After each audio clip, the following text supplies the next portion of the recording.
আসসালামু আলাইকুম। বিলাস খামারের পক্ষ থেকে সবাইকে জানাই আন্তরিক শুভেচ্ছা ও অভিনন্দন। আশা করি সবাই ভালো আছেন, আলহামদুলিল্লাহ। তো আরেকটা দুঃখের সংবাদ হলো, আজকেও আরেকটা মুরগি আমার স্ট্রোক করে মারা গেল। মারা যাওয়ার কারণ প্রচণ্ড গরম। এই গরমে আসলে কিচ্ছু করার নেই। আমার ছাদের উপরে যেহেতু, আমি গরম কমানোর জন্য যথেষ্ট পরিমাণ পদক্ষেপ নিয়েছি, কিন্তু কোনো পদক্ষেপই কাজে আসছে না। টিনের উপরে চট দিয়েছি, চট দিয়ে পানি মেরে ভিজিয়ে রেখেছি। তারপরে প্রতি ঘন্টা অন্তর একবার করে টিনের উপরে পানি ছিটিয়ে দিচ্ছি। তো তারপরও মুরগিগুলোর হাঁসফাঁস কাটছে না। তো আসলে কী করব ভেবে পাচ্ছি না।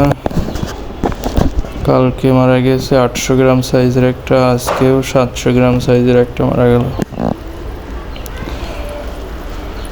তো যাই হোক, কিছু করার নেই। তারপর আমি দুপুরবেলা একটু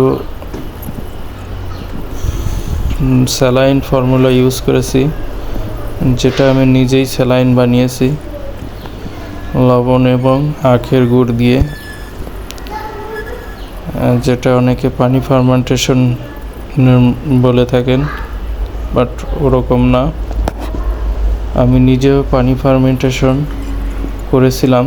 তো এটা আসলে করাতে মুরগি পাতলা পায়খানা হয়, সেই জন্য আমি ওই ফর্মুলাটা আর করি না। তবে পানি ফার্মেন্টেশন আমি করব, যেটাতে মুরগি ভালো রেজাল্ট আসবে। তো খুব শীঘ্রই এই বিষয় নিয়ে আপনাদেরকে আমি ভিডিও করে দেখাবো। তো যাই হোক, আপনারা সেটা জানতে পারবেন। আবার এই যে দেখুন, তাপমাত্রা করার জন্য আমি স্প্রে করে দিচ্ছি মুরগিদের, যাতে একটু ঠান্ডা অনুভূতি হয় আর কি।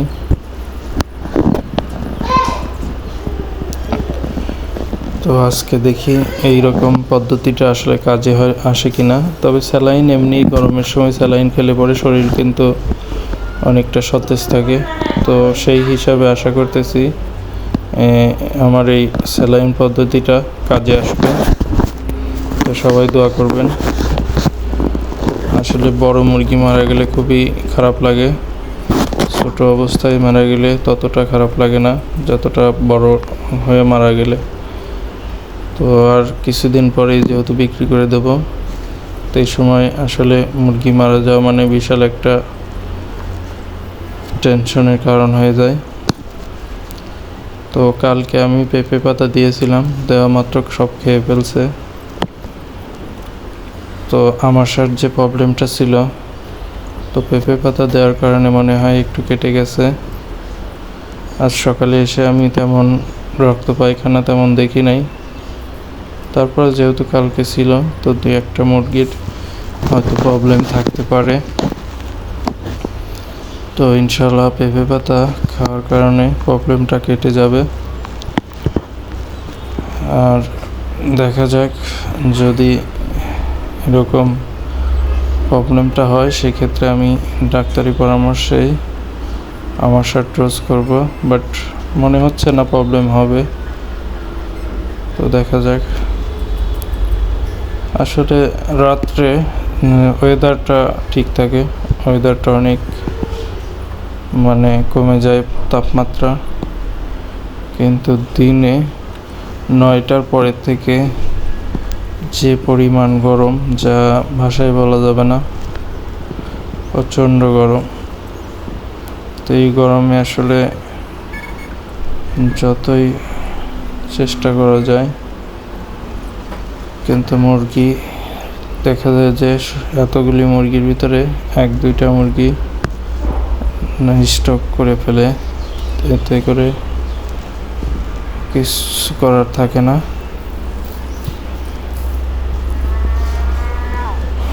তো দেখা যাক ইনশাল্লাহ। যে গরমের ভাব, ওয়েদারও বলতেছে যে আর 8-10 দিনের ভিতরে তাপমাত্রা কমার কোনো চান্স নেই। আরও 2-1 ডিগ্রি তাপমাত্রা আরও বেড়ে যাবে। এখন আছে 34-35 ডিগ্রি, কিন্তু 34-35 ডিগ্রি হলে আমার ছাদের উপর তার চেয়েও বেশি। আর আমার যেহেতু টিনটা সাপড়া সিস্টেম করা, দোচালা সিস্টেম থাকলে হয়তো বা তাপমাত্রা এত লাগতো না।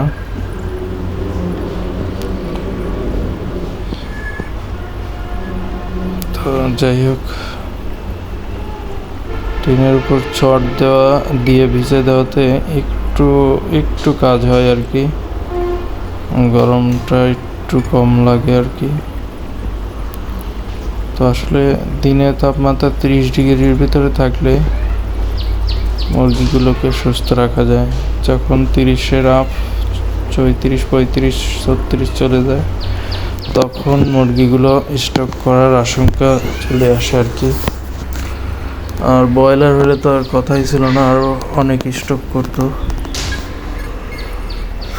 কালার বার্ড, টাইগার এগুলি তো অনেকটা কম স্টক করে। তো দেখা যাক, এরপরে চিন্তা ভাবনা আছে সোনালি তুলে ট্রাই করার। সোনালি কিন্তু তাপমাত্রা অনেক সহ্য করতে পারে। তো সোনালি উঠিয়ে দেখতে চাই যে আসলে কীরকম। আর সোনালির বাচ্চার রেটও অনেক কম থাকে।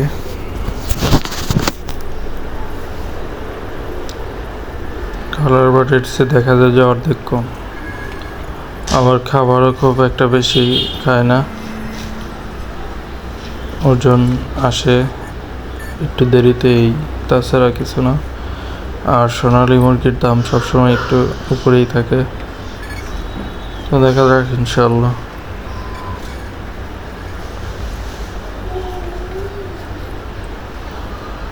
ওয়েদার যেহেতু তাপমাত্রা এখন বৃদ্ধি পেতেই থাকবে, তো আমি আসলে কালার বার্ড বা ব্রয়লারের রিক্সে যাওয়ার চিন্তা নাই। তো এই তাপমাত্রায় আসলে সোনালিটাই ঠিক আছে। তো সামনে সোনালি মুরগি উঠাবো, নিজেই ঠিক করেছি, তো আপনাদেরকে জানিয়ে রাখলাম আর কি।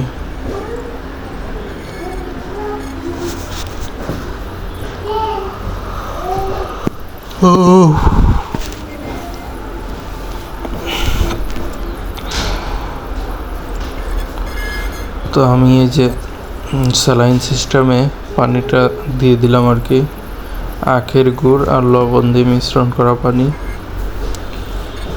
তো পানিটা দেওয়ার পরে মোটামুটি খুব পানি খাচ্ছে, মানে টেস্টটা অন্যরকম, তো সেই জন্য খাচ্ছে ভালো,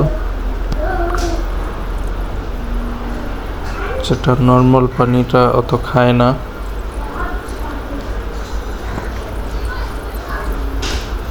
তো আমি আসলে পাত্রগুলো খাবার শেষ হয়ে গেছে, তো সামান্য খাবার দিয়ে রাখি। খাবার না খাইলে তো আবার ওজনটাও কমে যাবে, সেই জন্য খাবার দিতেই হবে। তো যেটা রিজেকে থাকবে না সেটা নিয়ে তো চিন্তা করে লাভ নেই, যে মুরগি মারা যেতেই পারে, এতে করে টেনশন করার কিছু নেই।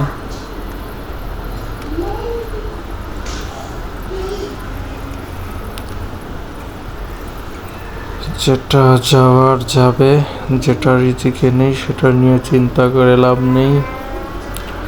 তো বাকিগুলোকে নিয়েই চিন্তা করতে চাই ইনশাল্লাহ। এখন পর্যন্ত আমার 300 মুরগি থেকে 4টা মুরগি মারা গেল।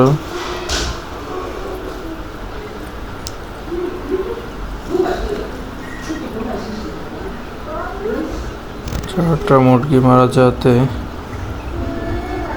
এখনো 296টা এবং আরও 2টা ব্রাউন কক, তো 298টা মুরগি আছে ইনশাল্লাহ।